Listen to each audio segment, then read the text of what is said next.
Welcome.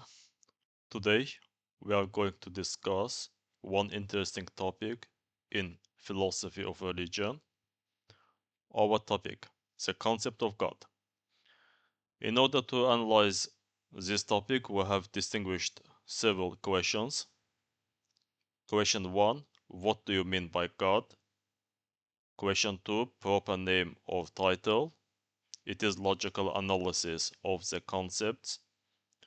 Question 3, God as a proper name or title. In this question, we have applied our analysis taken from the question 2. And question 4, 2 ways to determine the content of God. And question 5, practical application of these 2 ways of methods in the intellectual history. And question 6, 3 starting points for the development of the concept of divinity. Okay, let's start our first question. What do you mean by God? We can answer to this question in several ways, and we can say, for example, the concept of God is just the concept of the ultimate reality, or the source and ground of all else. Or we can say the concept of God is a concept of maximally perfect being. In a similar way, we can also say that to be God is to be the one and only being worthy of worship. Or we can say the concept of God is just the concept of whatever being happens to be revealed in one's favored sacred text as the supreme ruler of all, and so on.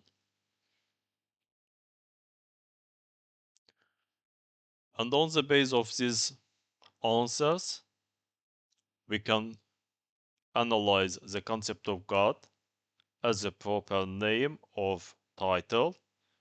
But before this analysis, let's briefly take into account what proper name or title is. To illustrate the distinction, consider the difference between the name Donald Trump and the title the President of the United States. Okay, the term of Donald Trump. How can we define the content of this term? We can say that this term names a specific individual, or being Donald Trump is just a matter of being identical to that specific individual. Or we can say that you cannot be elected to the position of being Donald Trump. In a similar way, we can also state that nobody other than the man, who is in fact Donald Trump, could have been or could come to be Donald Trump. Or we can say that if all you know about the man is that he is named Donald Trump, you will not be able to draw any conclusions about what he is like or about what offices he holds. If we take the title the President of the United States, what can we say? First, this title also can be and often is used to pick out a specific individual. Or we can say that it is not always used this way. For example, it would be perfectly true to say that the President of the United States is the Commander-in-Chief of the US military, even at a time when the office of the President was vacant. For example, at a time when there was no such person as the President of the United States. And being President is a matter of fulfilling of certain office, not of being identical to some specific individual. you can be elected to the position of president under certain conditions, of course. If all you know about someone is that he or she is president of the United States, you would be able to infer quite a lot about that person. For example, that person is over 35 years old, that he or she is commander-in-chief in the US military, and so on. And our conclusion in this context, referring to a person by his or her title, tells us sometimes anyway quite a lot about this person.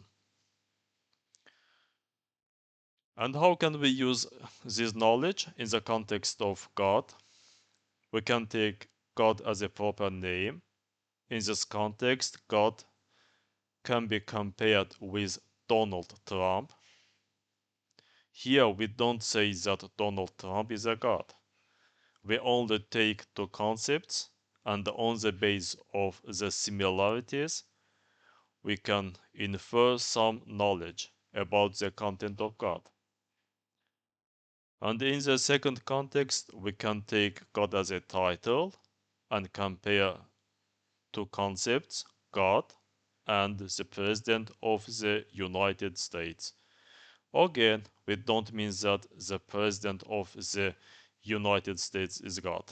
We only take the content of these two concepts, and on the basis of the comparison, we can say something about the content of God. Okay, let's start God as a proper name. What can we say in this context? This term names a specific individual, and being God is just a matter of being identical to that specific individual. We can also say that it leaves open questions about what that individual is like, and to find out what God is like, we have to acquire information about that specific individual. Obviously, it is similar situation with respect to the concept of Donald Trump, which we have already analyzed in the previous slide. Okay, God as a title, our next context. What can we say? We can learn quite a lot about what God is or would be like simply by unpacking our concept of the role associated with the term God.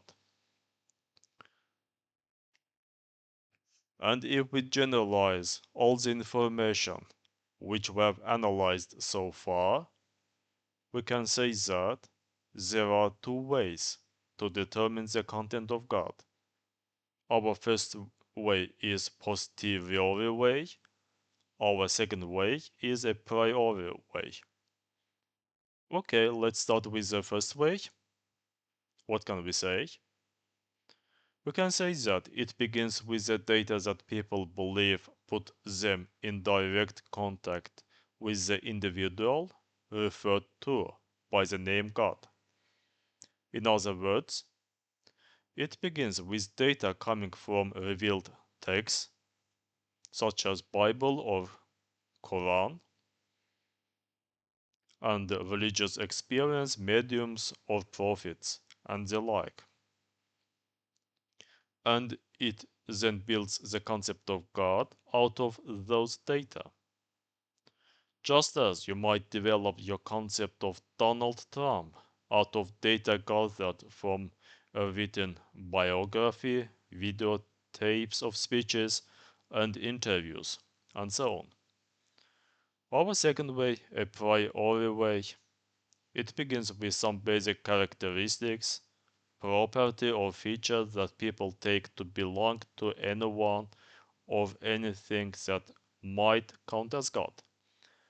For example, we can take at least two statements here, propositions here. For example, for something to count as God, that thing must be the creator of all that is. Or, for something to be God, it must be the ground of morality, and so on. And the question is then asked what a being must be like in order to play that role.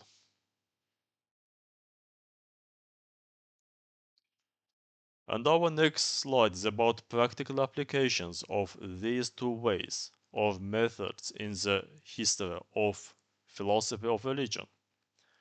In the Western theistic tradition, the concept of God has arisen from a careful negotiation between these two methods. I mean a posteriori method and a priori method. For example, when the Hebrew scriptures describe God as a creator, or when someone takes a first cause argument to show that the universe was brought into existence by something distinct from itself, we have reasons to think that these two approaches are, or at least can be, converging on a description of the same thing. What concept of God emerges given that analysis? Theistic traditions almost all agree on the following basic claims about God. Claim 1: nothing made God, but God is the source or ground of everything other than God. Claim 2: God rules all that is not God.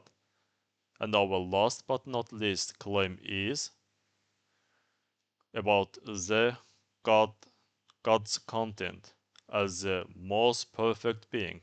That is, God is the most perfect being. Okay, and this analysis can lead to the three starting points for the development of the concept of divinity. Concept 1: creation theology. Concept 2: providential theology. And concept 3: perfect being theology. Today we will discuss only the first two concepts, creation theology and providential theology, and perfect being theology will be analyzed in our next lecture. Okay, let's start with the creation theology. What can we say about this matter? God is not made or caused, but rather the causal maker of everything else.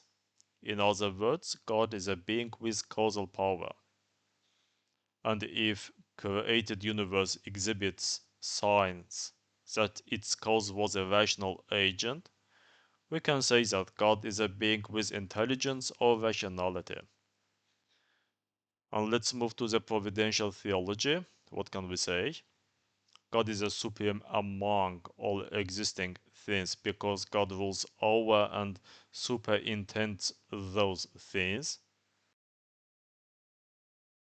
And if the universe exhibits continuing signs of divine providential activity, either because God must continue to sustain the world in existence, or because we have reason to think that God has miraculously intervened in the world, we might infer even more about the character of God from this sustaining activity or the nature of the purported miracles. Okay, thank you for watching. That's all for today's discussion. Okay, thank you.